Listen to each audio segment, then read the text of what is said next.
Hello friends, welcome back to our YouTube channel Neo Homeopathy. और आप सभी का तहे दिल से बहुत बहुत धन्यवाद कि आपने हमारी पुरानी वाली वीडियो को इतना लाइक किया कि मुझे दूसरी वीडियो बनानी ही पड़ी आखिरकार।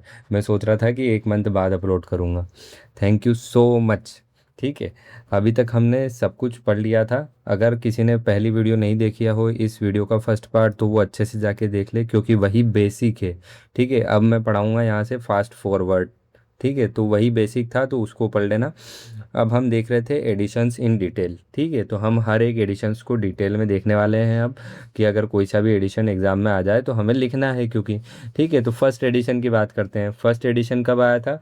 तो फर्स्ट एडिशन हमारा आया था 1810 में, 1810 में। इसके बाद फिर हम बात करते हैं टाइटल की। तो टाइटल आप सभी को पता है कि फर्स्ट एडिशन का टाइटल अलग था, सेकंड से फिफ्थ तक का अलग था, और सिक्स्थ का अलग था। तो फर्स्ट एडिशन का टाइटल क्या था हमारा? ऑर्गेनन डर रेशनलिन हिलकुंडई। ठीक है, ये जर्मन लैंग्वेज का टाइटल था, ये ओरिजिनल टाइटल था। इसको जब इंग्लिश में हम ट्रांसलेट करते हैं तो क्या हो जाता है? Organon of rational medical science. Title page जो था उसमें कुछ पोयम लिखी थी। उस पोयम का नाम क्या था? गिलर्ड पोयम था। उसके कुछ जो थे पैराग्राफ लिखे हुए थे। स्टेंजा फ्रॉम गिलर्ड पोयम जो है टाइटल पेज पे लिखा हुआ था। टाइटल पेज मतलब कि जो फ्रंट पेज है, फर्स्ट पेज है, उस पे। पब्लिकेशन की बात करें तो कहाँ से पब्लिश हुआ था ये? आर्नोल्ड ऑफ ड्रेसडन से पब्लिश हुआ था। और किसने फाइनेंस किया था इसको? ग्रेटफुल पेशेंट ने, एक पेशेंट ने फाइनेंस किया था। कंटेंट की बात करें तो इसमें 271 एफोरिज्म थे। अब एफोरिज्म क्या होते हैं उसके लिए आपको पहली वाली वीडियो देखनी पड़ेगी। इंग्लिश में इसको ट्रांसलेट किया गया था सबसे पहली बार। किसने ट्रांसलेट किया था? सीई विलर ने ट्रांसलेट किया था, 1913 में ट्रांसलेट किया था। अब हम बात करेंगे सेकंड एडिशन की। सबकी हेडिंग सेम रहेगी, यही चार चीज़ हर हर हर एडिशन में अपन देखेंगे: टाइटल, पब्लिकेशन, कंटेंट, और किसने ट्रांसलेट किया था। अगर कंटेंट में कुछ स्पेशल है तो वो स्पेशल हम उसमें लिखेंगे।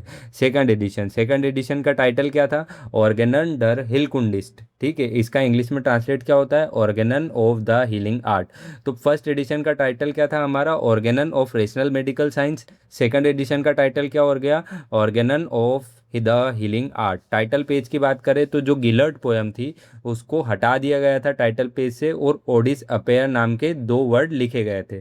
अब इसका क्या मतलब होता है ये आगे देखेंगे। ओडिस अपेयर लिख दिया था टाइटल पेज पे, फ्रंट पेज पे, जिसका मतलब होता है dare to be wise, which replaced the stanza from Gillard poem and remained on the title page until the six edition.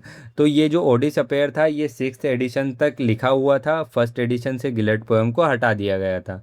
Publication की बात करें तो पब्लिकेशन कहाँ से हुआ था? लिप्जिग से हुआ था। कंटेंट की बात करें तो कितने एफोरिज्म इसमें थे? 318 एफोरिज्म थे। एक्चुअली जो थे वो 315 ही से, तीन जो थी स्पेलिंग वो काउंटिंग मिस्टेक थी, इसलिए 318 लिखे गए थे। लेकिन एक्चुअली में जो नंबर थे वो 315 ही थे। इसमें हेनमन सर की एक ड्राइंग बनाई हुई थी फ्रंट पेज पे, जो किसने बनाई थी? जूज एंड स्टोल्जे ने बनाई थी। इसमें इंट्रोडक्शन में क्रिटिसिज्म, जो आलोचना की गई थी, बुराई करी गई थी एलोपैथी की। फर्स्ट जो पहली बार जो ट्रांसलेट हुआ था कौन सी लैंग्वेज में ट्रांसलेट हुआ था? फ्रेंच लैंग्वेज में ट्रांसलेट हुआ था। किसने किया था? वॉन बोरॉन ने किया था। 1824 में इसको पहली बार फ्रेंच लैंग्वेज में ट्रांसलेट किया गया वॉन बोरॉन के द्वारा।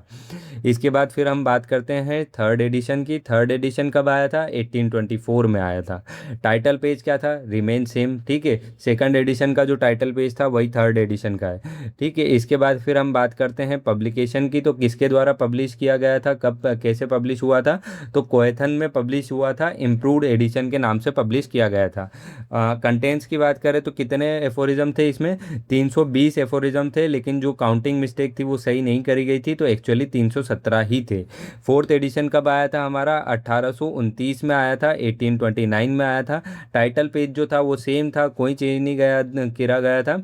इसके बाद पब्लिकेशन की बात करें तो this was published as an augmented and improved addition.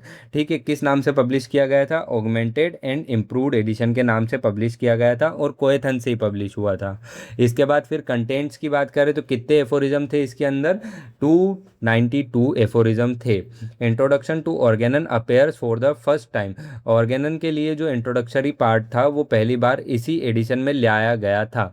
कौन से एडिशन में लाया गया था? फोर्थ एडिशन में। थ्योरी ऑफ क्रोनिक डिसीज जो थी वो भी पहली बार इसी एडिशन में आई थी। इसके बाद फर्स्ट इंग्लिश में ट्रांसलेट किया गया था। किसने किसने इंग्लिश में इसको पहली बार ट्रांसलेट किया था? चार्ल्स एच डार्विन ने ट्रांसलेट किया था 1833 में। इसके बाद फिफ्थ एडिशन आया। वो कब आया? 1833 में ही हमारा फिफ्थ एडिशन आया।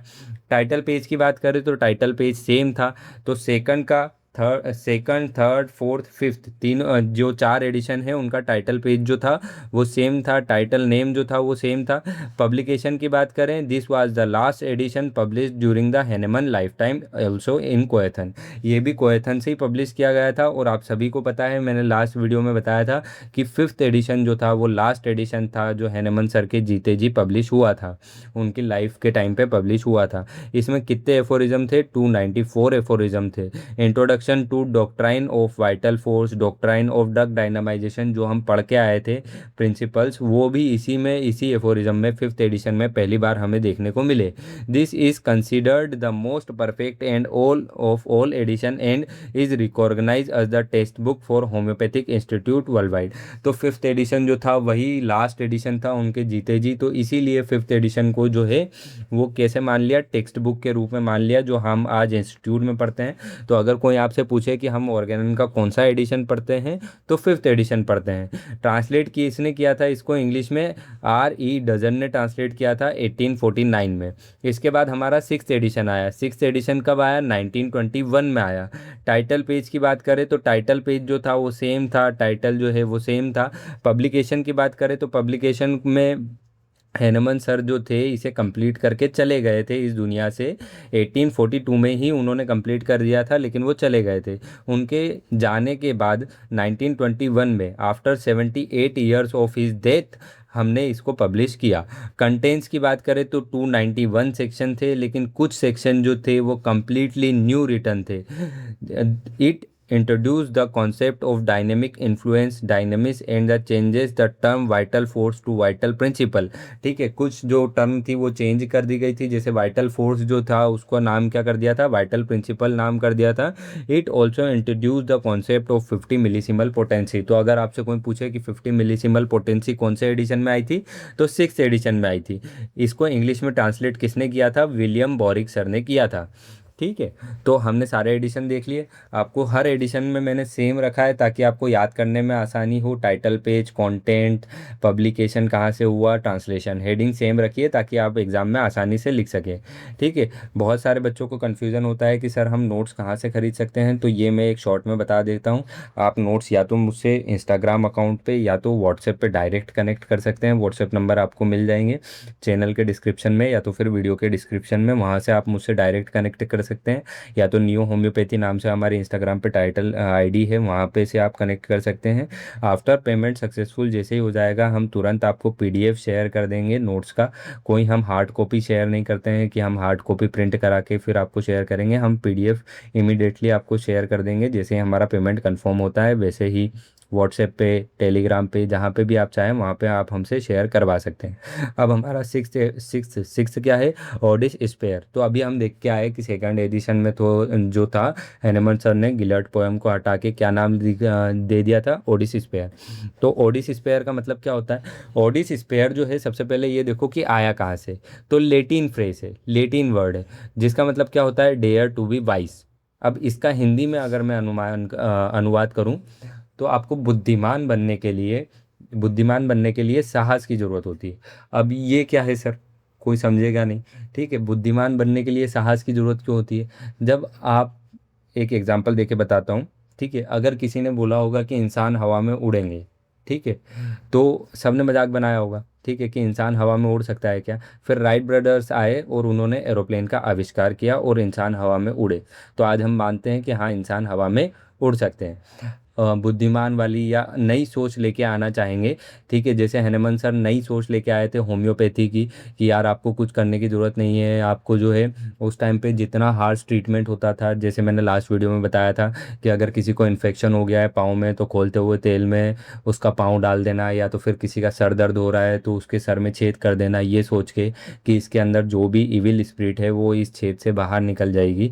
तो ये सब जो था ये अंधविश्वास था। हनुमान सर ने इसकी जगह अपनी होम्योपैथी को लेके आए और बोला कि सिम्टम सिमिलरिटी के ऊपर आप मेडिसिन को दीजिए और इंसान सही हो जाएगा। तो लोगों ने मजाक उड़ाया था उस टाइम पे, ठीक है। इसीलिए हनुमान सर को ये लिखना पड़ा कि aude sapere dare to be wise, कि बुद्धिमान बनने के लिए आपको जो है साहस आपके अंदर साहस होने की बहुत ज़्यादा आवश्यकता है। According to Hahnemann, he who want to know the truth must be dare to be wise. Hahnemann sir ने क्या बोला था कि जो भी इंसान, ठीक है, सच्चाई को जानने की कोशिश करता है या सच्चाई को समझने की कोशिश करता है, उसको हमेशा जो है साहसी होना चाहिए, ठीक है। साहसी क्यों होना चाहिए, मैंने आपको एग्जांपल देके बता ही दिया कि अगर आपको होम्योपैथी का सच जानना है तो आपको पहले तो अपने अंदर साहस लाना पड़ेगा। लोग आपका भी मजाक बनाएंगे, ठीक है, कि मीठी गोली से आप कैसे किसी का पाइल्स सही कर सकते हो, ठीक है, किसी का आप कैसे गोल ब्लेडर स्टोन निकाल सकते हो, किसी का आप रीनल स्टोन कैसे निकाल सकते हो, ठीक है। एलोपैथी वाले तो यही बोलते हैं ना कि आप कैसे किसी का जो है कि बिना देखे बिना कुछ डायग्नोस किए आप उसका रीनल स्टोन निकाल सकते हो। रीनल स्टोन निकालने के लिए एलोपैथी में सर्जरी की जाती है। तो आपको उसके लिए पहले साहस बनना पड़ेगा, अपने आप के अंदर कॉन्फिडेंस लाना पड़ेगा, उसके बाद आप इस पे बिलीव करोगे कि हाँ होम्योपैथी जो है वो ट्रूथ है, ठीक है, ये सही में काम करती है। Hahnemann first use this phrase at the end of his book medicine of experience. तो हैनेमन सर ने पहली बार इस फ्रेज का यूज़ कहाँ पे किया था, मेडिसिन ऑफ एक्सपीरियंस नाम की जो बुक थी उसके अंत में इसका यूज़ किया था। 1805 में वो बुक आई थी। लेटर ही adopted aude sapere as the motto of Organon of medicine. बाद में उन्होंने क्या किया कि ओडिस स्पेयर को मोटो बना दिया ऑर्गेनन ऑफ मेडिसिन का। और कहाँ पे पहली बार ये हमको देखने को मिला, सेकंड एडिशन के टाइटल पेज पे, ठीक है, ऑर्गेनन ऑफ मेडिसिन की बात करें तो। नहीं तो उससे पहले ये हमें सबसे पहली बार जो हैनेमन सर ने इसका यूज़ किया था मेडिसिन ऑफ एक्सपीरियंस नाम की बुक में किया था। It appears on the title page of second edition and all later edition. तो ये सेकंड एडिशन में हमें पहली बार देखने को मिले ये दो वर्ड, बाद में सभी एडिशन में हमें देखने को मिले, including the sixth edition. It replace Gellert poem which was used in earlier edition. मतलब कि जो फर्स्ट एडिशन में गिलर्ड पोएम यूज़ की गई थी उसको हटा के सेकंड एडिशन से लेके जो सिक्स्थ एडिशन तक हैनेमन सर ने दो वर्ड लिखे, उनका नाम क्या था, ओडिस स्पेयर। फिलोसॉफिकली, ठीक है, फिलोसॉफी के अनुसार देखें तो aude sapere emphasises independent thinking and courage to accept new ideas. तो ओडिस स्पेयर जो है वो एम्फिसाइज करता है, किस चीज़ को एम्फिसाइज करता है, ठीक है, बढ़ावा देना। एम्फिसाइज मतलब बढ़ावा देना। तो किस चीज़ को बढ़ावा देता है, इंडिपेंडेंट थिंकिंग को, ठीक है। आप लोगों के कहे अनुसार मत चलो, अपनी खुद की सोच डेवलप करो, ठीक है, और उसके अनुसार चलो। Courage to accept new ideas, ठीक है, जो आपके अंदर न्यू आइडियाज़ चल रहे हैं उनको एक्सेप्ट करो। अब आजकल के लोग बोलते हैं कि पानी से गाड़ी चलेगी, कुछ साइंटिस्ट बोलते भी हैं और क्लेम भी करते हैं कि हमने चलाई है, लेकिन लोग इसको मजाक समझते हैं। हो सकता है आज से 50 साल बाद ये सही में भी हो, ठीक है। तो अपने आप में न्यू इंडिपेंडेंट थिंकिंग को डेवलप करने की कैपेसिटी लाओ और उनको एक्सेप्ट करो, ठीक है। तो ये एम्फिसाइज करता है aude sapere. Human progresses occurs when wise individual challenge the old belief and introduce new knowledge even when the society resists the changes। अब कोई आप में से कोई इंसान आगे यूं बोल दे कि यार मैं कल से है ना पानी से गाड़ी चलाऊंगा, ठीक है, तो लोग बाग आपको क्या बोलेंगे, ये तो पागल है। रिश्तेदार क्या बोलेंगे, पागल है, ये तो पता नहीं क्या करता रहता है, बोलता है कि पानी से गाड़ी चलाएगा। भला पानी से भी कोई गाड़ी चलती है, पेट्रोल से चलती है, डीजल से चलती है, पानी से कभी चल पाएगी, ऐसे ही बोलेंगे ना। लेकिन अगर कोई बुद्धिमान आदमी है, ठीक है, तो वो ओल्ड बिलीफ को चैलेंज करेगा। लोगों का ओल्ड बिलीफ क्या है कि गाड़ी केवल पेट्रोल डीजल से चलती है, हवाई जहाज जो है वो हाइड्रोजन से चलते हैं, ये ओल्ड बिलीफ है, ठीक है। अब कोई नया इंसान आएगा, न्यू नॉलेज लेके आएगा, नया आइडिया लेके आएगा और पानी से गाड़ी को चला के दिखा देगा किसी दिन, ठीक है, होगा, जरूर होगा, क्यों नहीं होगा। तो इसी को एम्फिसाइज करता है ओडिस स्पेयर का मतलब। कुल मिला के मैंने आपको एलोबरेट वे में समझा दिया कि ओडिस स्पेयर का मतलब क्या है। अब ये सब तो अपने को पेपर में लिखना है, इसलिए फालतू की बातें हैं, ठीक है। Doctor Hahnemann faced strong opposition after publishing the organon of medicine. Homeopathy was criticized, mocked and called useless. तो हैनमन सर ने बहुत सारा जो है अपोजिशन झेला अपने खिलाफ और होम्योपैथी के खिलाफ, उनके खिलाफ बहुत बुरा भला कहा गया। ठीक है, होम्योपैथी के खिलाफ बहुत ज़्यादा बुरा भला कहा गया, यूजलेस कहा गया, और बुक पब्लिश कराई गई। एंटी होम्योपैथी आर्चीव्स और anti Organon were published against him.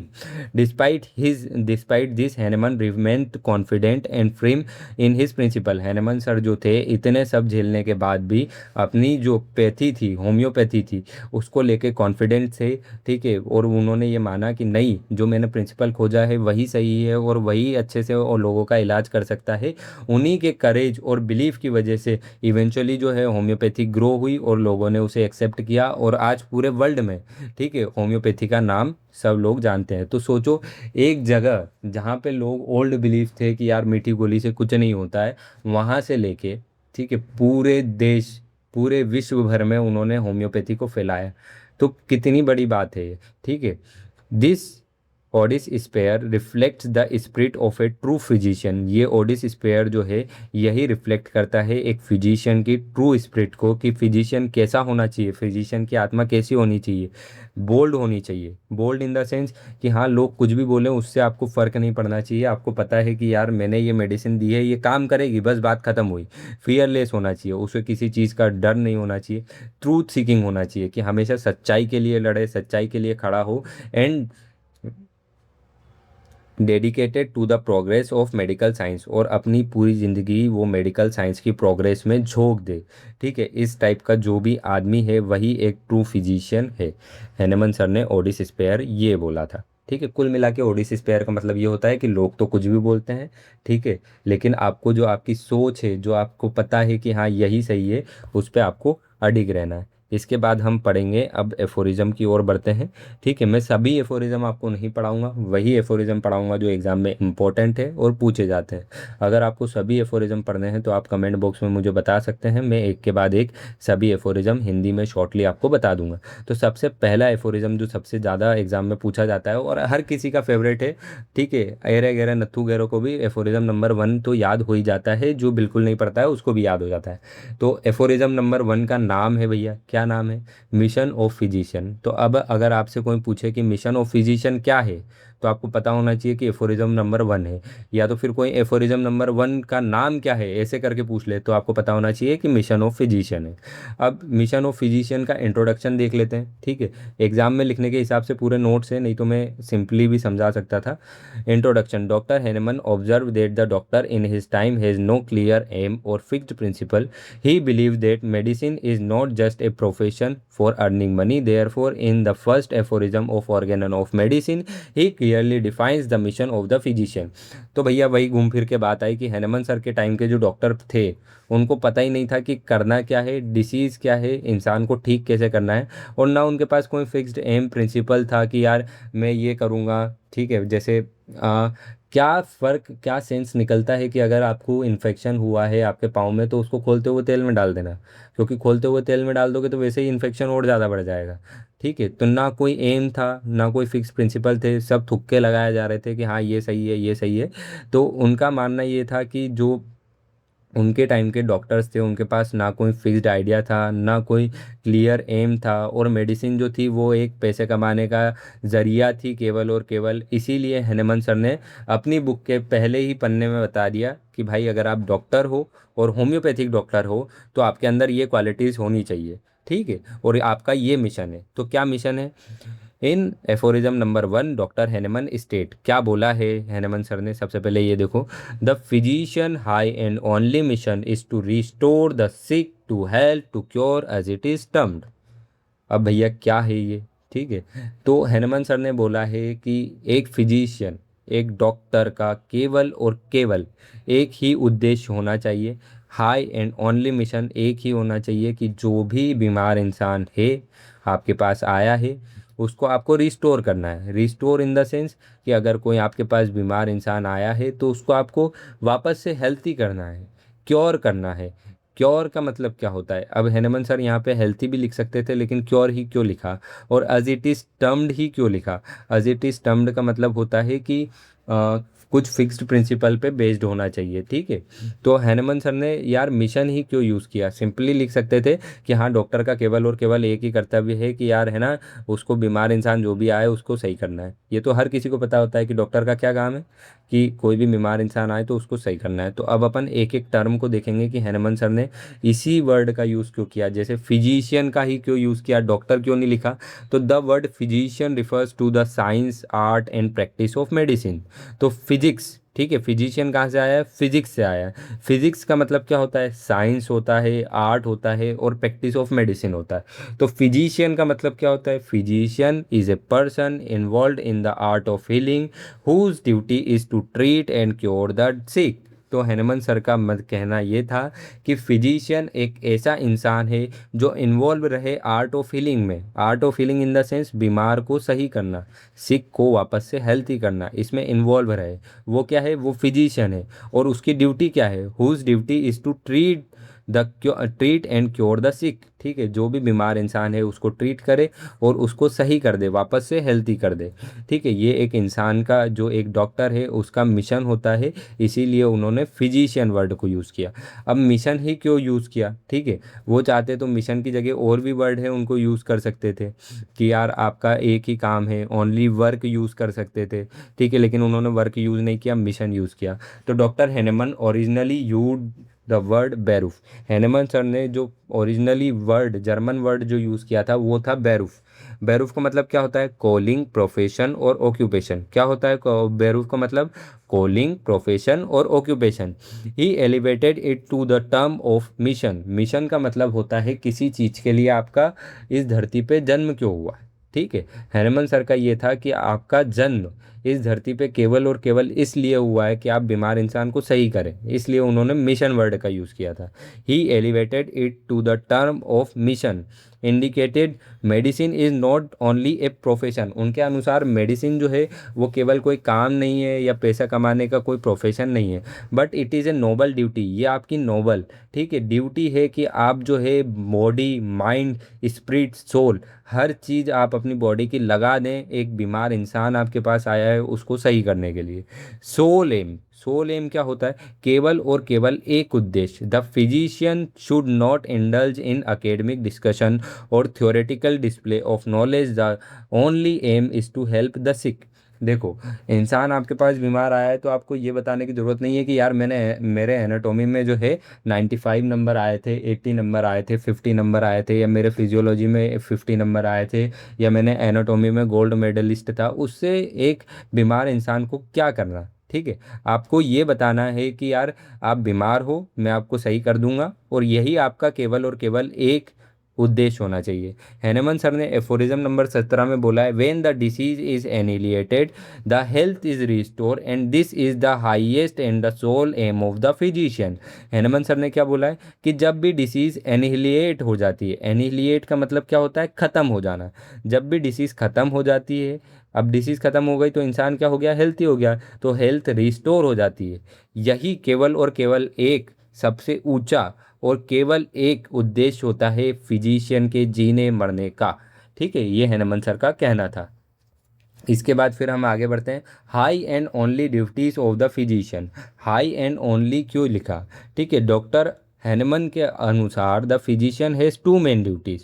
Physician के दो ड्यूटीज़ थी। क्या क्या ड्यूटीज़ थी, to cure the disease by restoring the sick person to health, ठीक है, कोई भी बीमार इंसान है उसको आप सही करो, पहला तो ये है। To preserve health and prevent disease in both individuals and society, या तो फिर कोई सोसाइटी में या इंडिविजुअल में कोई डिसीज़ फैल रही है तो आप उसको रोको, ठीक है, उसके लिए मेडिसिन खोजो और उसे रोको। ये दो काम होते हैं एक डॉक्टर के। लेकिन इसमें भी सबसे पहला और सबसे फॉरमोस्ट काम क्या होता है कि कोई भी बीमार इंसान अगर है तो उसको हेल्थी करना, उसकी बीमारी को हटाना, क्योर करना, ये सबसे पहला काम होता है एक फिजिशियन का। Concept of health, sickness, cure, ठीक है, ये आप समझेंगे कि क्या होता है क्योर, क्या होता है सिकनेस, क्या होता है health. Health is a state of perfect equilibrium and balance. It is maintain by vital force. ठीक है, वाइटल फोर्स में आगे आपको समझा के आया हूँ पीछे लास्ट वीडियो में। ठीक है, और अपन आगे और अच्छे से समझेंगे वाइटल फोर्स को, लेकिन इतना जान लो कि अगर हेल्थी इंसान है तो हेल्थी इंसान कौन बोलोगे? हेल्थी इंसान जो ना ज़्यादा खाए ना कम खाए, ना ज़्यादा पानी पिए ना कम पानी पिए, जो ना ज़्यादा बार स्टूल, ठीक है, फ्रेश होने जाए, जो ना ज़्यादा बार यूरिन पास करे ना कम यूरिन पास करे, मतलब कि एक बैलेंस, इक्विलिब्रियम बना के रखे, वो कौन होता है? हेल्थी इंसान होता है। और वो बनाया किसके द्वारा जाता है? वाइटल फोर्स के द्वारा। वाइटल फोर्स कौन है? मैं लास्ट वीडियो में आपको बता के आया हूँ कि आत्मा। ठीक है, हैनेमन सर का कहने का मतलब वही था, हेल्थ। अब हेल्थ क्या होती है? The vital force controls the all function of the body, the person experience is comfort and wellbeing. तो हेल्थ क्या है? कि हेल्थ जो है वो वाइटल फोर्स के द्वारा मेंटेन की जाती है। वाइटल फोर्स जो है हमारी बॉडी के हर एक फंक्शन को कंट्रोल करता है। हर एक फंक्शन इन द सेंस, आप कितना पानी पिएंगे, आप कब पानी पिएंगे, आप कितना खाना खाएंगे, आपको कब पेट फुल होने का सेंसेशन होगा, ये सब किसके द्वारा कंट्रोल किया गया है? वाइटल फोर्स के द्वारा कंट्रोल किया गया है। और इसी की वजह से पर्सन को जो है ईज, आसानी होती है, कंफर्ट, आराम लगता है, और वेलबींग, उसे अच्छा लगता है। डिसीज़ क्या होती है? डिसीज़ मतलब कि sickness is caused by the derangement of vital force. अभी तक सब अच्छा चल रहा था, अब अगर कोई ज़्यादा यूरिन पास करने लगा या कम यूरिन पास करने लगा तो भी प्रॉब्लम है, कोई ज़्यादा खाना खा रहा है कम खाना खा रहा है तो भी प्रॉब्लम है। तो सिकनेस क्या होती है? डीअरेंजमेंट ऑफ वाइटल फोर्स के लिए होती है। अरेंजमेंट को कौन कंट्रोल कर रहा था? वाइटल फोर्स कंट्रोल कर रहा था। अब वाइटल फोर्स ही डीअरेंज हो गया तो सब कुछ डीअरेंज हो जाएगा। तो वाइटल फोर्स के डीअरेंजमेंट की वजह से सिकनेस कोस होती है। Due to this derangement the normal physiological activities are disturb. जो हमारी नॉर्मल फिजियोलॉजिकल एक्टिविटीज थी, जो अभी तक परफेक्ट इक्विलिब्रियम में हमारी बॉडी काम कर रही थी, वो सब डिस्टर्ब हो जाएगी। And the person feels discomfort and uneasiness. Then the signs and symptoms appears in the material body due to the disturbance of vital force. ठीक है, सबसे पहले हमारी बॉडी बीमार होगी, उसके बाद साइंस एंड सिम्टम्स आएंगे। ठीक है, सबसे पहले इंसान को कमजोरी फील होती है, उसके बाद बुखार आती है। कोई भी इंसान पहले ही कैसे बता देता है कि यार अब तो बुखार आएगी? क्योंकि उसको अंदर से लग जाता है कि उसकी बॉडी जो है वो कंफर्टेबल नहीं है, ईज नहीं है, वेलबींग नहीं है। ठीक है, और उसका वाइटल फोर्स जो है वो डिस्टर्ब हो गया है, इसलिए उसे पता लग जाता है कि अब मैं बीमार पड़ूंगा। ठीक है, बहुत सारों को पता लग जाए वाला पता लग जाता है कि अब मैं ऊपर जाऊंगा, बूढ़े लोगों को बोलते हैं।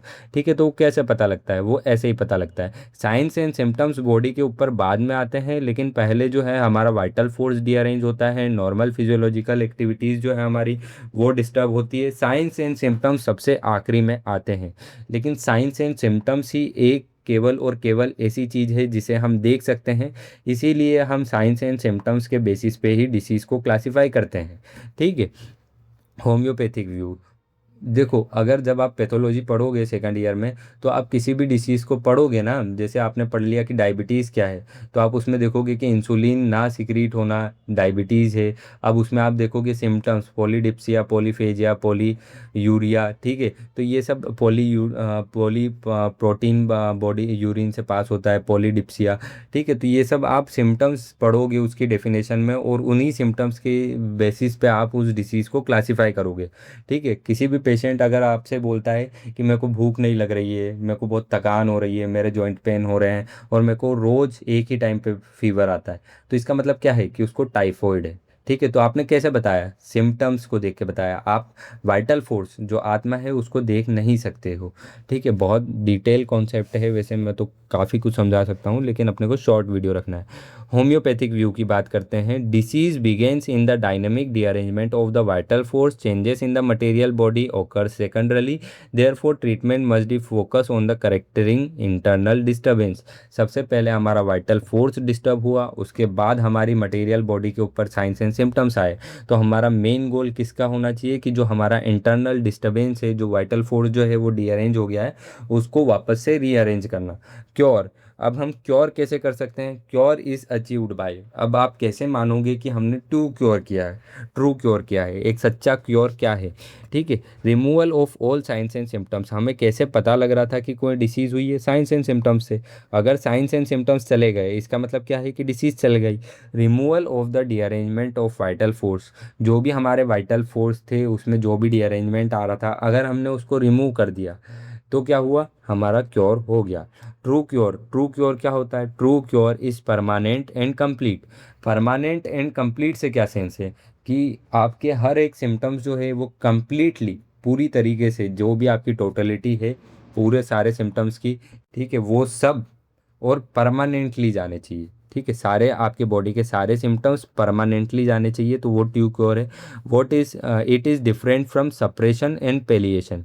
पेलिएशन मतलब क्या होता है? पेलिएट करना, temporary relief of the symptoms. आपने क्या किया, कुछ समय के लिए सिम्टम्स को दबा दिया, टेम्परेरी पेशेंट को रिलीफ मिला, लेकिन 7 दिन बाद, 8 दिन बाद वापस से सिम्टम्स आने लगे, तो ये ट्रू क्योर नहीं है। Suppression, forcing disease into the deeper and more dangerous level. आपने किसी बाहरी रूप के सिम्टम्स थे, जैसे मान लो फोड़े फुंसी थे, आपने उनको एक्सटर्नल ऑइंटमेंट लगाया और वो सप्रेस हो गए और वो हार्ट की डिसीज़ डेवलप हो गई, तो ये भी एक ट्रू क्योर नहीं है। आपको उन चीज़ों को जड़ से ख़त्म करना है, ना सप्रेस करना है, ना पेलिएट करना है।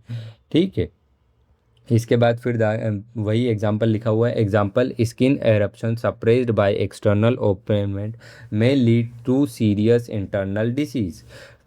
True cure follow a definite order of hearing, slow of cure from above downward, within outward, in the reverse order of the appearance। अब आपको कैसे पता लगेगा कि आपकी होम्योपैथिक मेडिसिन जो है वो सही है और सही डायरेक्शन में काम कर रही है? तो ट्रू क्योर जो होता है वो अबव डाउनवर्ड काम करता है। Above downward in the sense कि सबसे पहले आपके हेड के सिम्टम्स जाएंगे, फिर आपकी नेक के सिम्टम्स जाएंगे, फिर आपके चेस्ट के सिम्टम्स जाएंगे, फिर सबसे आखिरी में आपके फुट के सिम्टम्स जाएंगे, टो के सिम्टम्स जाएंगे। जो हिस्सा आपकी बॉडी का जितना ऊपर है उसके सिम्टम्स पहले जाएंगे। ठीक है, from with in outward. With in outward से आप क्या समझते हैं कि आपके एब्डोमन और चेस्ट वाला रीजन जो है ये सबसे आपकी बॉडी के करीब है, तो सबसे पहले इसके सिम्टम्स जाएंगे। और आपके अपर लिम और लोअर लिम जो है वो दूर है, डिस्टल पार्ट है, तो उनके सिम्टम्स बाद में जाएंगे। इन the reverse order of the appearance of symptoms. और जैसे आपके सिम्टम्स अपेयर हुए थे उसी के रिवर्स, उल्टे ऑर्डर में सबसे सारे सिम्टम्स जाएंगे। मतलब कि जो सिम्टम्स सबसे पहले आया था वो सबसे बाद में जाएगा। This help low the physician to जज whether the cure is genuine और नॉट। यही आपको बताएगा कि आपकी होम्योपैथिक मेडिसिन जो है वो सही है या नहीं है। इसके बाद हमारा सेकंड एडिशन आता है, highest ideal of cure.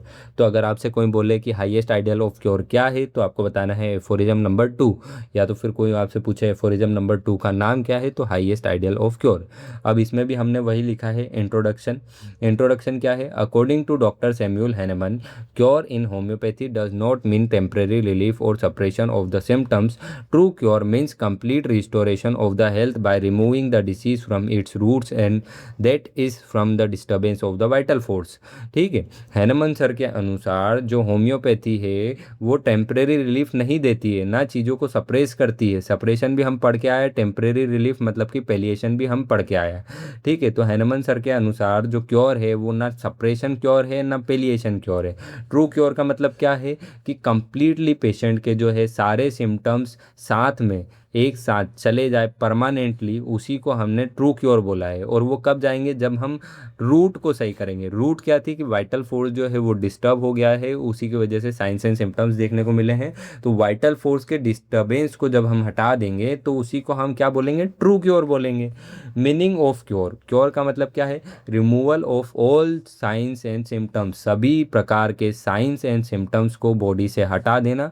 Removal of derangement of vital force, जो भी वाइटल फोर्स का डीअरेंजमेंट का कारण है या डीअरेंजमेंट क्यों हुआ है उसको हटा देना।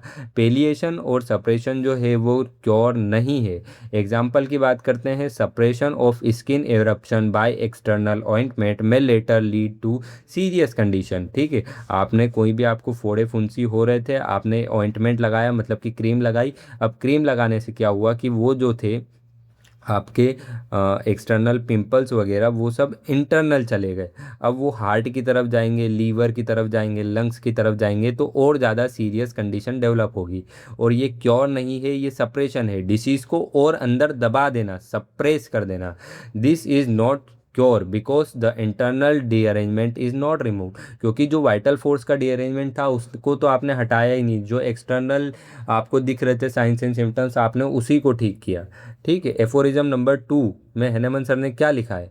The highest ideal of cure is rapid gentle permanent restoration of the health, removal and annihilation of the disease in its whole extent in the shortest most reliable most harmless way based on easily comprehensible principle. ठीक है, अब Hahnemann sir का क्या कहना था कि highest ideal of cure मतलब कि सबसे ऊंचा और सबसे अच्छा क्या क्या क्योर कर सकते हैं आप? तो क्योर क्या होता है? रैपिड होना चाहिए, ठीक है, जल्दी से होना चाहिए, जेंटल होना चाहिए, आरामदायक होना चाहिए, पेशेंट को पेन नहीं होना चाहिए। पेन क्यों नहीं होना चाहिए? क्योंकि वो डिसीज़ में है तो वो ऑलरेडी पेन में है। आप उसको क्योर करने में जो मेडिसिन दे रही है अगर वो भी उसको तकलीफ़ दे रही है, उसकी तकलीफ़ को बढ़ा रही है, तो आप क्योर थोड़ी ना कर रही है। तो जल्दी से होना चाहिए, रैपिडली होना चाहिए, जेंटल होना चाहिए, आरामदायक होना चाहिए, परमानेंट होना चाहिए। ठीक है, टेम्परेरी रिलीफ आपको नहीं देना है, परमानेंट रिलीफ आपको देना है। आपके हर एक डिसीज़ साइंस एंड सिम्टम्स जो है उसको रिमूव करना है, एनिलेट करना है, वो भी उसकी जड़ से। ठीक है, जड़ से कब होगा? जब आप वाइटल फोर्स के डीअरेंजमेंट को ठीक करेंगे in the shortest most reliable most harmlessly. Shortest in the sense कि आपके पास एक लॉन्ग रास्ता है, एक शॉर्ट रास्ता है, तो आपको शॉर्टेस्ट रास्ते से जाना है। शॉर्टेस्ट रास्ते से इन द सेंस कि आप एक मेडिसिन सेलेक्ट करें और वही मेडिसिन जो है उस पेशेंट को क्योर कर देनी चाहिए। Most reliable, reliable in the sense कि जिस पे आप विश्वास कर सकें, आपको पता हो कि हाँ मैंने इससे पहले भी ट्रीट किया है तो अब भी पेशेंट ट्रीट करे हो जाएगा, तो उस पर आप भरोसा करोगे, जिस पे आप ट्रस्ट कर सको। मोस्ट हार्मलेस वे, पेशेंट को कोई भी हार्म या हानि नहीं होनी चाहिए, based on easily comprehensible principle. ठीक है, easily comprehensible principle in the sense जिस पे आप विश्वास कर सकें, जो हर कोई समझ सके। ठीक है, उन प्रिंसिपल्स उन लॉज के ऊपर बेस्ड करके आपको मेडिसिन देना है। तो हैनेमन सर का कहना ये था कि जो आपका क्योर है वो रैपिड जल्दीली होना चाहिए, जेंटल होना चाहिए, परमानेंट होना चाहिए, डिसीज़ को जड़ से ख़त्म करना है, शॉर्टेस्ट वे में होना चाहिए, मोस्ट रिलायबल होना चाहिए जिस पे आप भरोसा कर सके, पेशेंट को कोई भी हार्म नहीं होना चाहिए, और ऐसे प्रिंसिपल पे बेस्ड होना चाहिए जो कभी चेंज ना हो और जिस पे आप भरोसा कर सको कि यार ये इंसान तो मेरा साथ देगा ही देगा, ये तो मेरा साथ नहीं छोड़ेगा। ऐसा इन द सेंस कि ये मेडिसिन तो मेरा साथ देगी ही देगी इस इंसान को क्योर करने के लिए, कोई और दे या ना दे। ठीक है, इस टाइप पे आपको भरोसा होना चाहिए। हाईएस्ट आइडियल ऑफ क्योर क्या होता है? Rapid gentle permanent restoration of the health, shortest way most reliable way harmless way easily comprehensible principle. अब हम शॉर्ट में हर एक टर्म को देखेंगे, ठीक है, जो जैसे हमने फर्स्ट एफोरिज्म में किया था। तो रैपिड, अब मैं आपको एक चीज़ और बता देता हूँ, ठीक है, मैंने बताना भूल गया शायद, कि जो आप एफोरिज्म है, ठीक है, आप रैपिड में मैंने लिखा है वो चेंज कर दो, जेंटल में मैंने जो लिखा है वो थोड़ा बहुत चेंज कर सकते हो, लेकिन जो हैनमन सर ने एफोरिज्म बोल दिया, ठीक है, जैसे कि अभी हम पढ़ के आया, the physician high and only mission is to restore the sick to health to cure as it is term, the highest ideal of cure is rapid gentle permanent restoration of the health, removal and annihilation of the disease in its full extent in the shortest most reliable most harmless way based on easily comprehensible principle. तो अब जैसे यहाँ पे एक coma लगा हुआ है, ठीक है, तो ये कोमा भी नहीं हटना चाहिए कुल मिला के। ठीक है, रैपिड के बाद कोमा है, जेंटल के बाद कोमा है, प्रिंसिपल इजीली कॉम्प्रहेंसिबल प्रिंसिपल। ठीक है, जो जैसा लिखा है वैसा का वैसे ही आपको लिख के आना है। ये इतना जो एफोरिज्म है वो एक वर्ड भी चेंज नहीं होना चाहिए। आप जैसे जो मैंने एग्जांपल में लिखा है वो शॉर्ट में लिख देना, मैंने इतने अच्छे से समझाया है। ठीक है, क्योर क्या होता है वो शॉर्ट में लिख देना, मैंने इतने अच्छे से समझाया है। सप्रेशन क्या होता है वो शॉर्ट में लिख देना, पेलिएशन क्या होता है वो शॉर्ट में लिख देना। लेकिन भाई, ठीक है, ये जो इतना डार्क में लिखा है, ठीक है, और आगे जो भी हम पढ़ेंगे कि ये एफोरिज्म है, वो चेंज नहीं होना चाहिए। अगर कोमा लगा है तो कोमा भी लगा रहना चाहिए। ठीक है, तो rapid, rapid when a person is disease the cure must be rapid because, ठीक है, जब भी कोई इंसान बीमार हो, डिसीज में हो, तो उसका क्योर रैपिड होना चाहिए। Disease make the patient suffer, so relief must be back quickly. If the disease continue for a long time tissue damage occur due to which the disease become incurable. ठीक है, अब कोई इंसान बीमार है तो वो वैसे ही सफ़र कर रहा है, उसे वैसे ही तकलीफ हो रही है, तो आप उसको जल्दी से आराम दिलाओ ना, तो इसलिए रैपिड क्योर होना चाहिए। और कोई सी भी बीमारी अगर ज़्यादा समय तक किसी इंसान के अंदर है तो वो परमानेंट डैमेज कॉज कर देगी। परमानेंट डैमेज एक बार कॉज हो गया, ठीक है, अब जैसे आप पैथोलॉजी पढ़ोगे सेकंड ईयर में, तो एक होता है रिवर्सिबल, एक होता है इरिवर्सिबल। अगर आप रिवर्सिबल टिश्यू इंजरी पे है तो आप रिवर्स कर दोगे, इरिवर्सिबल पे आप अगर पहुंच गए तो आप उसको रिवर्स नहीं कर पाओगे। इसलिए आपको जल्दी से जल्दी उस पेशेंट का इलाज करना है, इरिवर्सिबल क्योर का, इरिवर्सिबल इंजरी होने से पहले। जेंटल, जेंटल मतलब कि आरामदायक। While curing a patient the procedure should always be gentle, the treatment should not cause trouble to the patient. In Dr. Hahnemann time, treatment was not based on fixed principle due to which patient suffers. The procedure used for the treatment should not increase the suffering of the patient. अब जैसे मैंने आपको बताया कि यार जो पैर में इन्फेक्शन है तो खोलते हुए तेल में डाल दो, ठीक है। अगर सर में दर्द है तो छेद कर दो। अगर आपको इन्फेक्शन हो गया है, आप बार बार बुखार आ रही है, तो आपकी हाथ की नसें काट के खून के बहने दो। तो ये कोई ट्रीटमेंट करने का तरीका है क्या भाई? वो इंसान बीमारी से नहीं मरेगा, आपके जो ट्रीटमेंट करने का तरीका है उससे मर जाएगा, ठीक है। तो जब भी आप किसी पेशेंट को क्योर करो तो आप हमेशा याद रखो कि वो हमेशा आरामदायक होना चाहिए, पेशेंट को कोई भी ट्रबल, कोई भी दिक्कत नहीं होना चाहिए। हैनेमन सर के टाइम पे बहुत ज़्यादा क्रूएलिटी थी ट्रीटमेंट के टाइम पे। पेशेंट जो है वो डिसीज से नहीं मरता था और क्योर करने के तरीके से मर जाता था, इसीलिए हैनेमन सर को ये वर्ड यूज़ करना पड़ा। परमानेंट होना चाहिए, परमानेंट अभी हम पढ़ के आए, ठीक है। The patient must be give a permanent cure, temporary cure after which sufferings comes again is not a cure, suppression is not a cure. Hahnemann sir का कहना था कि जब भी आप किसी पेशेंट को ट्रीट करें तो आप उसकी बीमारी को जड़ से ख़त्म करें, परमानेंट क्योर करें। टेम्परेरी क्योर कोई भी क्योर नहीं कहलाता है, ठीक है। आपने उसको ट्रीट ही नहीं किया, वो आपने केवल और केवल सपरेशन और पेलिएशन किया था। और जब आप कब बोल सकते हो कि आपने क्योर किया है? जब आपका जो ट्रीटमेंट है, जो सिम्टम्स के जाने का जो तरीका है, वो हियरिंग स्लो ऑफ क्योर को फॉलो करें। हियरिंग स्लो ऑफ क्योर क्या था? From above downward, within outward, in the reverse order of the appearance of symptoms. जैसे सिम्टम्स अपेयर हुए थे उसी के उल्टे तरीके से वो जाएंगे। Restoration of health or removal and annihilation of disease in its whole extent. According to Dr. Henneman, if only partial signs and symptoms are removed and the internal vital force is not improved, then it is not restoration of the health.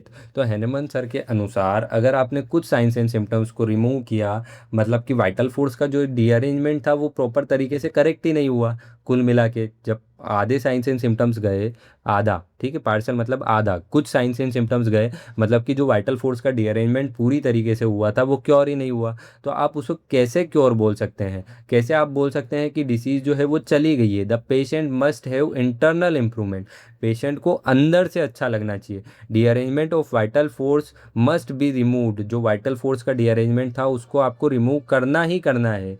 Physiological function must be normalize, जो patient के physiological function थे उनको आपको normalise करना है, balance में लेके आना है। Only then the is the disease cured, तभी आप बोल पाएंगे कि जो डिसीज़ है उसको हमने क्योर किया है। Shortest, every patient should be cured by the shortest way of cure. The shortest way is to give the most similar remedy, single remedy, ठीक है। आपको शॉर्टेस्ट तरीके से एक पेशेंट को क्योर करना है। शॉर्टेस्ट तरीका क्या है? कि जब आप सिंगल सिंपल रेमेडी किसी पेशेंट को दें। रिलायबल, रिलायबल मतलब कि जिस पे आप भरोसा कर सकें। The physician must follow fixed principle which never changes, the law of nature are always fixed, therefore the physician should follow naturals principle, ठीक है। तो हैनेमन सर का कहना ये था कि भाई सूर्य डेली जो है एक ही जगह से उगता है, वो कभी चेंज नहीं होता, भले भूकंप आ जाए, सुनामी आ जाए, वो उसको जिस टाइम पे उगना है, जहाँ से उगना है वहीं से उगेगा, जहाँ डूबना है वहीं डूबेगा।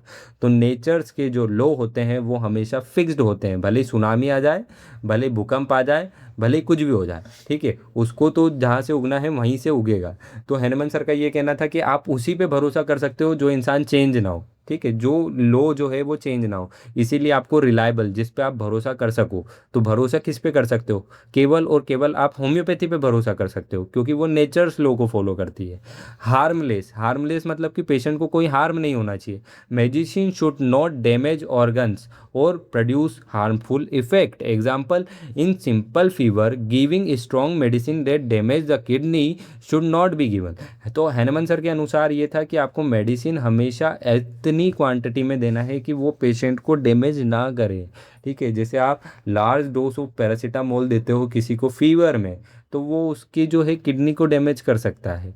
ठीक है। तो हैनमन सर का ये कहना था कि अगर आप एक चीज़ को सही करने के लिए दूसरी चीज़ खराब कर रहे हो तो आप कोई बीमारी को ठीक थोड़ा ना कर रहे हो। Easily comprehensible principle for cure the physician should not depend on guess work, treatment should be based on fixed and well defined principle. तो हैनमन सर को हमेशा और हमेशा गेस वर्क पे काम नहीं करना है कि ये दे के देख लेता हूँ क्योर हुआ तो ठीक, नहीं तो ये एस्कुलस दे के देख लेता हूँ क्योर हुआ तो ठीक, एकोनाइट दे के देख लेता हूँ क्योर हुआ तो ठीक, एलो दे के देख लेता हूँ क्योर हुआ तो ठीक। ऐसा नहीं भाई, हैनमन सर ने लो बता दिए, उन लो को फॉलो करो, एक मेडिसिन चूज करो और उस मेडिसिन को दो, क्योंकि वो फिक्स्ड लो पे बेस्ड है, वेल डिफाइंड प्रिंसिपल पे बेस्ड है। तो वो काम करेगी ही करेगी, जिस पे आप भरोसा कर सकते हो, रिलायबल हो सकते हो, वो पेशेंट को हार्मलेस रहेगी, शॉर्टेस्ट वे में काम करेगी। In early times medical treatment was not properly based on fixed principle. तो पहले के ज़माने में मेडिकल ट्रीटमेंट जो थे वो कोई भी फिक्स्ड प्रिंसिपल पे बेस्ड नहीं थे। Doctor Samuel Hahnemann was the first to believe that medical treatment should be based on fixed principle. तो हैनेमन सर पहले ऐसे इंसान थे जो ये मानते थे कि जो ट्रीटमेंट है वो फिक्स्ड प्रिंसिपल पे बेस्ड होना चाहिए, नेचर्स लॉ पे बेस्ड होना चाहिए, जो चाहे सुनामी आ जाए, चाहे तूफान आ जाए, चाहे भूकंप आ जाए, चाहे कुछ भी हो जाए, ठीक है, कभी चेंज नहीं होगा। Knowledge of physician, aphorism number 3 और 4। ठीक है। तो हैनमन सर ने हमें एफोरिज्म नंबर 3 और 4 में नॉलेज ऑफ फिजिशियन दिया है। अभी तक लाइन से समझो, उन्होंने क्या बता दिया कि सबसे पहले डॉक्टर का काम क्या है, फिर उन्होंने बता दिया क्या बताया था उसमें, बीमार को क्योर करना। अब उन्होंने दूसरे में बता दिया कि आपको क्योर कैसे करना है। अब वो तीसरे में बता रहे हैं कि जो एक डॉक्टर है उसके पास किस किस चीज़ों की नॉलेज होनी चाहिए, तब जाके वो एक इंसान को क्योर कर सकता है। तो उसको अपन ने क्या बोला, knowledge of physician, aphorism number 3 और 4 में। एफोरिज्म नंबर 4 को अलग से भी बोला जाता है प्रिजर्वर ऑफ हेल्थ। याद रखना, मैंने इसमें लिखा नहीं है लेकिन बता रहा हूँ, एग्जाम में अगर अलग से पूछ ले कि प्रिजर्वर ऑफ हेल्थ क्या होता है तो आपको पता होना चाहिए। Introduction. According to doctor Samuel Hahnemann the duty of physician is to cure the sick and restore the health. तो हैनेमन सर के अनुसार फिजिशियन जो डॉक्टर है उसका केवल और केवल एक कर्तव्य है कि जो भी बीमार इंसान है उसको वापस से हेल्थी करना, और उसी को उन्होंने क्योर बोला है। To achieve this the physician must have complete knowledge. तो इसी के लिए एक इंसान के पास पूरा हर चीज़ का नॉलेज होना चाहिए, as described in aphorism number 3 and 4 of the Organon of medicine, जो उन्होंने एफोरिज्म नंबर 3 और 4 में बताया। सबसे पहले उन्होंने क्या बताया, नॉलेज ऑफ डिसीज इंडिकेशन। अब इंडिकेशन से आप क्या समझते हो, आपको पहले तो साइंस एंड सिम्टम्स का नॉलेज होना चाहिए। ठीक है। जब आप साइंस एंड सिम्टम्स का नॉलेज गेन कर लोगे तब आप बता पाओगे कि इस इंसान को ये डिसीज़ है।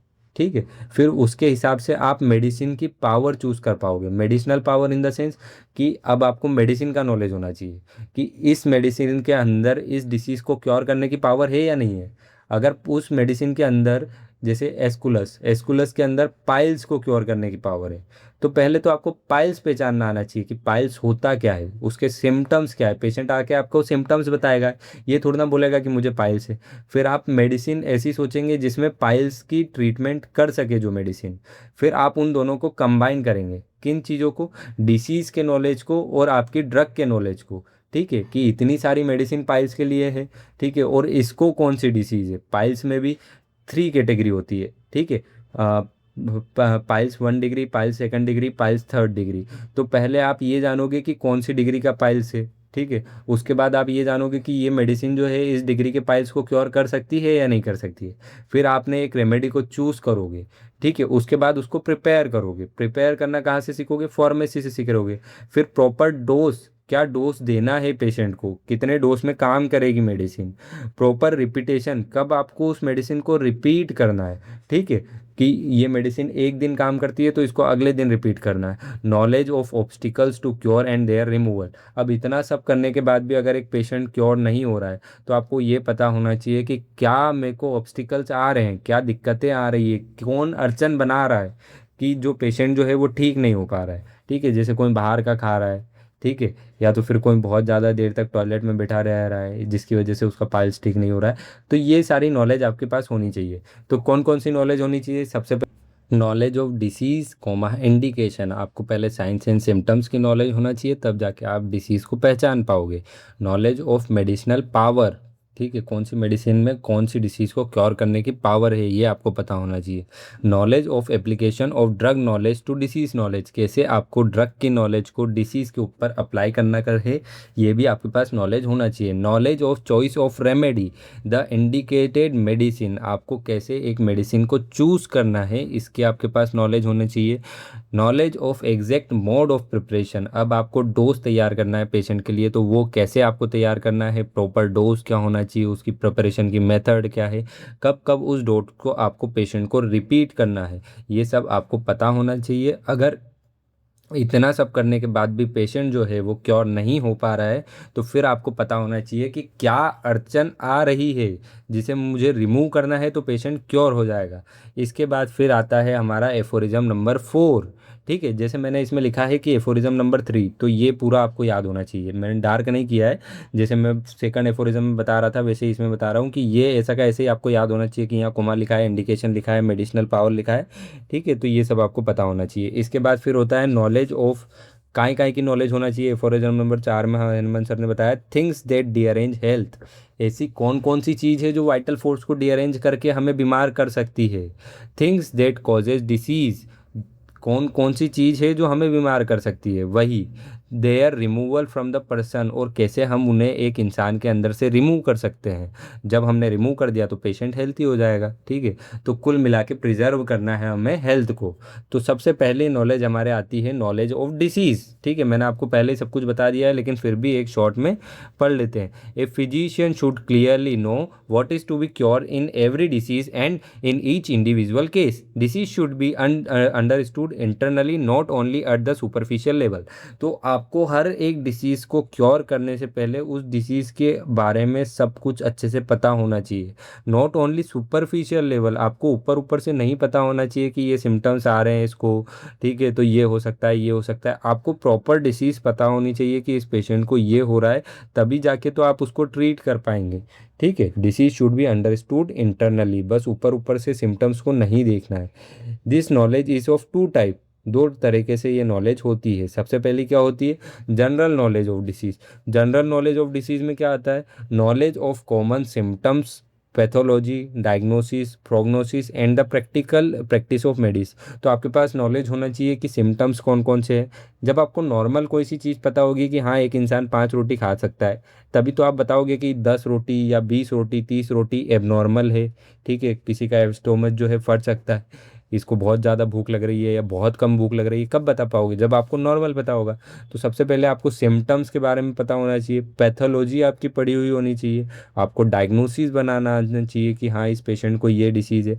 प्रोग्नोसिस पता होना चाहिए, प्रोग्नोसिस इन द सेंस कि यार आपको पता होना चाहिए कि इस डिसीज़ को मैं क्योर भी कर सकता हूँ या नहीं, या फालतू में ही पेशेंट को मेडिसिन दिए जा रहा हूँ।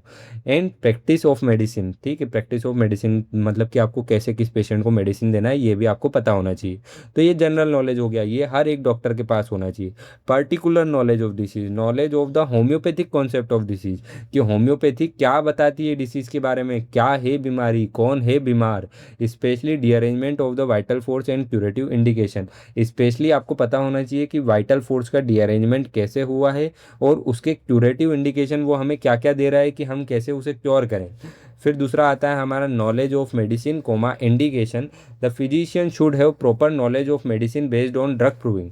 ठीक है, ड्रग प्रूविंग क्या होती है भैया, तो अब ये आपको पता होना चाहिए, आपने फिजियोलॉजी में क्या फार्मेसी में पढ़ा होगा, नहीं तो इन शॉर्ट में बता देता हूँ कि हम बता चुका हूँ वैसे फर्स्ट पार्ट में, ये हमारा कार्डिनल प्रिंसिपल में भी, कि हम एक इंसान को मेडिसिन दे के देखते हैं, अलग अलग एज ग्रुप में दे के देखते हैं, और उसी को जब हम कलेक्ट कर लेते हैं सारा डाटा, तो वो मेडिसिन प्रूव हो चुकी है, मतलब कि सब इंसान के ऊपर हमें सारे उसके सिम्टम्स पता चल चुके हैं। तो एक जो डॉक्टर है, एक फिजिशियन है, उसको किसी भी मेडिसिन देने से पहले उस मेडिसिन का अच्छा नॉलेज होना चाहिए। ठीक है, वो कहाँ से मिलेगा, ड्रग प्रूविंग से मिलेगा, मतलब कि हमारी मटेरिया मेडिका से मिलेगा। In disease the medicine act according to the patient symptoms, therefore the physician must have proper knowledge of medicine.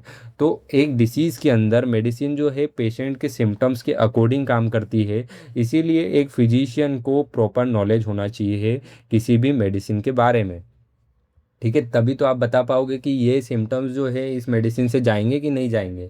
ठीक है, knowledge of application of drug knowledge to disease knowledge. ठीक है, आपको पता होना चाहिए कि कैसे मेरे को ड्रग नॉलेज डिसीज नॉलेज पे अप्लाई करना है। To treat a disease there are many ways to apply medicine. ठीक है, अब किसी भी बीमारी को सही करने के लिए आपके पास बहुत सारे मेथड होते हैं किसी भी मेडिसिन को अप्लाई करने के।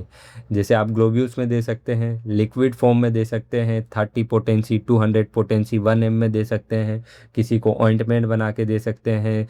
ठीक है, सस्पेंशन बना के दे सकते हैं, किसी को आप नेज़ल के थ्रू दे सकते हैं। तो भाई आईवी देते हैं ड्रग्स, आपने होम्योपैथी में तो देते नहीं है लेकिन एलोपैथी में देते हैं। तो बहुत सारे तरीके होते हैं किसी भी मेडिसिन को देने के। Among this the physician should select the most appropriate method of application. तो इन सब के अलावा एक फिजिशियन को अच्छे से पता होना चाहिए कि यार, जैसे कि मेरे पास XYZ कोई सी भी जैसे एकोनाइट मेडिसिन है, तो वो एक्यूट केस में बहुत अच्छा काम करती है। तो वो 30 पोटेंसी में किसी पेशेंट को कब देना है, 200 पोटेंसी में कब देना है, और 1 M पोटेंसी में कब देना है। तो ये आपको पता होना चाहिए, तभी तो आप पेशेंट को दे पाओगे। Only then the disease is cured, तभी जाके एक डिसीज जो है वो क्योर हो पाएगी। Therefore the physician must have proper knowledge of the application of drug. इसीलिए एक फिजिशियन को प्रॉपर नॉलेज होना चाहिए एक ड्रग के बारे में और उसके डोसेस के बारे में, तभी जाके वो किसी पेशेंट के ऊपर उस ड्रग को अप्लाई कर पाएगा। Knowledge of choice of remedy, अब आपको कैसे चूज करना है मेडिसिन को, उसका भी तो नॉलेज होना चाहिए। चलो मान लिया आपने मटेरिया पढ़ ली, पैथो पढ़ ली, एना पढ़ ली, फिजियो पढ़ ली। ठीक है, डिसीज को पहचान भी गए, ड्रग भी आपको सारे पता हैं, लेकिन आपको ये तो पता होना चाहिए कि इस पेशेंट को कौन सा ड्रग देना है। ठीक है, knowledge of choice of remedy during case taking many symptoms are presented. तो पेशेंट तो बहुत सारे बताएगा कि मेरा सर दुख रहा है, मेरा पैर दुख रहा है, मेरा हाथ दुख रहा है, मेरे को भूख नहीं लग रही है, मेरे को प्यास ज़्यादा लगती है। तो भाई इन सब में से आपको पता होना चाहिए कि किन सिम्टम्स पे बेस करके मेरे को मेडिसिन देना है। ठीक है, और वो कब आएगा, आपको केस टेकिंग के थ्रू आएगा कि केस टेकिंग में कौन से सिम्टम्स को कितनी प्रायोरिटी दी है। तो during case taking many symptoms are presented, the physician has proper knowledge. ठीक है, फिजिशियन को प्रॉपर नॉलेज होना चाहिए। He will be able to select the most valuable and the important symptoms, तभी जाके वो बता पाएगा ना कि ये इंपॉर्टेंट है इस केस के लिए, ये वैल्यूएबल है। And on that basis choose the remedy, और उसी बेसिस पे वो किसी भी मेडिसिन को चूज कर पाएगा। The physician should have proper knowledge of importance and non important symptoms. एक इम्पोर्टेंट सिम्टम्स और नॉन इम्पोर्टेंट सिम्टम्स, जिसको एलिमिनेट सिम्टम्स भी बोलते हैं। ठीक है, उसका हमें अच्छे से नॉलेज होना चाहिए। For this knowledge of valuable symptoms is essential, इसीलिए हमें वैल्यूएबल सिम्टम्स की नॉलेज होना बहुत ज़्यादा ज़रूरी है। This is studied in organon of medicine, materia medica etcetera. ये हमें कहाँ से मिलेगी, ऑर्गेनन ऑफ मेडिसिन से मिलेगी, मटेरिया मेटिका से मिलेगी, और भी बहुत सारी जगह से मिलेगी, जैसे पैथोलॉजी से मिलेगी। ठीक है, इसके बाद फिर हम बात करते हैं knowledge of exact mode of preparation of medicine. कैसे आपको किसी मेडिसिन को प्रिपेयर करना है, इसका भी आपको परफेक्ट नॉलेज होना चाहिए। ए physician should have knowledge of mode of preparation of medicine, that is in which dose, when and in which vehicle the medicine should be prepared. This knowledge is obtain from the homeopathic pharmacy. अब जब आप pharmacy में vehicle वाला chapter पढ़ेंगे number 12, ठीक है, तो तब आपको पता लगेगा कि आपको ये पता होना चाहिए कि यार कौन सी मेडिसिन को किस डोज में देना है। ठीक है, जैसे एकोनाइट को 1 M में देना है, एस्कुलस को 30 में देना है। ठीक है, इसके बाद एसिड नाइट्रिकम को 30 में देना है, कौन सी मेडिसिन को 2 M में देना है, किसी को 10 M में देना है। एम क्या होता है सबसे पहले तो आपको यही पता होना चाहिए। ठीक है, तो विच डोज में, किस डोज में देना है। अब कोई सी मेडिसिन रात रात में अच्छा काम करती है तो वो आप रात के समय में दोगे, कोई सी मेडिसिन सुबह उठ के खाली पेट खाना चाहिए तो वो खाली पेट दोगे तो अच्छा काम करेगी। तो कब देना है, एंड इन विच व्हीकल, कौन से व्हीकल में देना है। ठीक है, कौन से व्हीकल में इन द सेंस कि जब आप व्हीकल वाला चैप्टर पढ़ोगे तब आपको पता चलेगा व्हीकल जो है 3 टाइप के होते हैं, सॉलिड, लिक्विड, सेमी सॉलिड। अब उसमें आपको पता चलेगा कि सेमी सॉलिड में वेस्लिन आता है, लिनिड आइस इसिन ग्लास आता है, लिसिनोइड आता है। ठीक है, अल्कोहल आपके लिक्विड में आ जाता है, अल्कोहल, ईथर। ठीक है, इसके बाद आपके सॉलिड में आ जाता है पैलेट, टैबलेट, ग्लोब्यूल्स, इतनी सारी व्हीकल्स हैं। ठीक है, और भी बहुत सारी है, मैंने भूल गया हूँ, मैं शायद रिमेंबर नहीं कर पा रहा हूँ। तो इतने सारे व्हीकल है, तो आपको पता होना चाहिए कि ये मेडिसिन किस व्हीकल में अच्छे से काम करेगी। ठीक है, तब जाके आप उस व्हीकल में दोगे तो मेडिसिन अच्छे से काम करेगी। आपको कैसे उस मेडिसिन को बनाना है उस व्हीकल के अंदर, दिस ये नॉलेज कब मिलेगा आपको, जब आप होम्योपैथिक फार्मेसी पढ़ोगे। अब होम्योपैथिक फार्मेसी की बात छिड़ी है तो मैं ट्राई करूँगा, ठीक है। बहुत सारे मेरे पास कमेंट आ रहे थे कि सर होम्योपैथिक फार्मेसी के ऊपर भी एक वन शॉट वीडियो बना दीजिए, तो मैं ट्राई करूँगा कि इस मंथ या नेक्स्ट मंथ में होम्योपैथिक फार्मेसी के ऊपर एक कंप्लीट वीडियो लेके आऊँ, ठीक है। नॉलेज ऑफ प्रॉपर डोज, आपके पास प्रॉपर डोज का नॉलेज होना चाहिए। Even after correct selection of the medicine, आपने मान लो सब कुछ सही किया, मेडिसिन सही सिलेक्ट करी, डिसीज़ को अच्छे से पहचान लिया, लेकिन आपने डोज जो है वो पेशेंट का सही साथ सिलेक्ट नहीं किया, कम सिलेक्ट किया या ज़्यादा सिलेक्ट किया, तो क्योर नहीं होगा। अगर आपने ज़्यादा सिलेक्ट किया है तो पेशेंट की जो सिम्टम्स है वो बढ़ जाएंगे, कम सिलेक्ट किया है तो पेशेंट को असर ही नहीं होगा, ठीक है। Even after correct selection of the medicine, cure is not possible without proper dose. The dose varies according to the condition of the patient, ठीक है। पेशेंट की कंडीशन के ऊपर डोज भी वेरी करता है। While selecting the dose the physician should consider the seat of the disease, ठीक है। जब भी आप डोज सिलेक्ट करो तो एक फिजिशियन को सेट पता होना चाहिए, डिसीज़ का सेट मतलब कि ये क्रॉनिक है या एक्यूट है, ठीक है। इसके लिए कौन सी मेडिसिन दूं, कितनी पोटेंसी में दूं, the nature and intensity of the disease, कितनी इंटेंसिटी से वो डिसीज़ हो रही है और उसका नेचर क्या है, प्रीवियस ट्रीटमेंट, पहले से कोई ट्रीटमेंट चल रहा था या नहीं चल रहा था, and the patient susceptibility, patient कितना ज़्यादा ससेप्टेबल है। जैसे छोटे बच्चे जो है वो बहुत ज़्यादा ससेप्टेबल होते हैं, ठीक है। इनफैक्ट एक चींटी खाती है तो घंटों तक रोते हैं, तो उसको कम डोज देना। वहीं अगर एक ऐसा इंसान है जो बहुत ज़्यादा बूढ़ा है, किसी चीज़ को रिस्पॉन्स नहीं कर रहा है, तो उसको आपको लार्ज डोज में मेडिसिन देना है, ठीक है। Knowledge of repetition of dose, ठीक है। आपको पता होना चाहिए कि कब मेरे को ये मेडिसिन रिपीट करना है for proper treatment. Repeat in the sense कि होम्योपैथी में किसी मेडिसिन के डोज के ऊपर ये डिपेंड करता है कि वो मेडिसिन 1 महीने तक काम करेगी, 1 दिन काम करेगी, 1 घंटे काम करेगी। जैसे एकोनाइट जो है वो एक्यूट मेडिसिन है, ठीक है, वो बस 1 से 2 दिन काम करती है। वहीं पे अगर आप मानो सल्फर तो 20 से 30 दिन तक काम करती है, मतलब कि 20 से 30 दिन तक उसको आपको रिपीट करने की ज़रूरत नहीं है, ठीक है। तो ये आपको पता होगा तभी तो आप कर पाओगे। For proper treatment the physician should know how to repeat the dose. Repetition depends on the nature of the medicine, कि कौन से नेचर की मेडिसिन है, and the nature of the disease and the patient reaction, और patient कैसा reaction उस disease medicine के प्रति दे रहा है। Short acting medicine and the acute diseases required frequent repetition. अब कोई सी मेडिसिन जो है वो 1 घंटे तक की काम कर रही है तो उसको आपको बार बार देना पड़ेगा। या तो फिर कोई एक्यूट डिसीज़ है, अभी सर्दी, अभी खांसी, अभी जुकाम हुआ है, तो उसके लिए आप जल्दी से मेडिसिन रिपीट कर सकते हो। While deep acting medicine and the chronic disease required longer intervals. वहीं पे अगर आपके पास डीप एक्टिंग मेडिसिन है जो पेशेंट को अंदर बहुत ज़्यादा डीपली एक्ट करती है, और पेशेंट जो है क्रॉनिक लंबे समय से, 6 महीने से, 3 महीने से, 1 साल से परेशान है, तो उसके लिए आपको लॉन्गर इंटरवल्स में मेडिसिन को रिपीट करना पड़ेगा। अब ये सब नॉलेज आपको कहाँ से मिल रहा है, ऑर्गेनन की पढ़ाई से मिल रहा है। If A favourable reaction occurs appears after giving the remedy, the medicine should not be repeated. और जब तक एक मेडिसिन का एक्शन हमें देखने को मिलता है तब तक उस मेडिसिन को हमें रिपीट नहीं करना चाहिए। ये हैनेमन सर का कहना था, ठीक। Knowledge of obstacles to cure and their removal.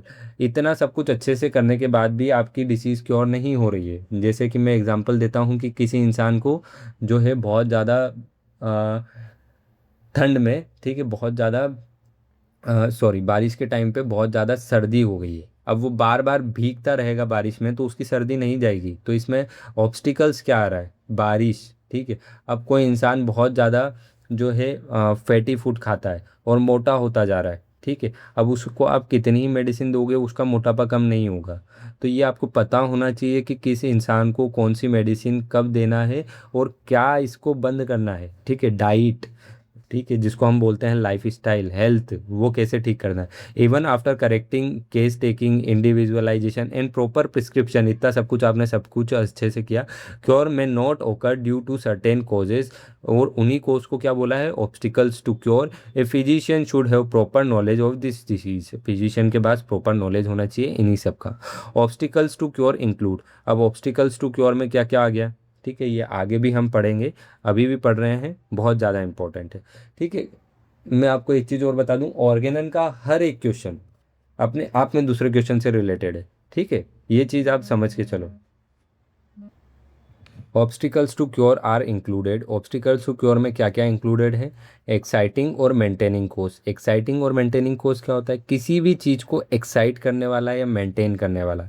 जैसे मैंने बताया कि इम्प्रॉपर डाइट की वजह से, ठीक है, कोई सी बीमारी हो रही है, मतलब कि कोई इंसान खाना ही ऐसा खा रहा है कि उसको कॉन्स्टिपेशन हो, और फिर बोल रहा है कि मेरे को कॉन्स्टिपेशन रहता है, तो भाई खाना चेंज कर, कॉन्स्टिपेशन बंद हो जाएगा तेरा। पुअर हाइजीन हो, पुअर हाइजीन मतलब कि गंदे संदे तरीके से रहता है और फिर बोलता है कि मेरे को तो स्किन डिसीज होती है, तो भाई अच्छे साफ सुथरे तरीके से रहे, रोज ना, तो तेरे को पुअर हाइजीन की वजह से डिसीज नहीं होगी।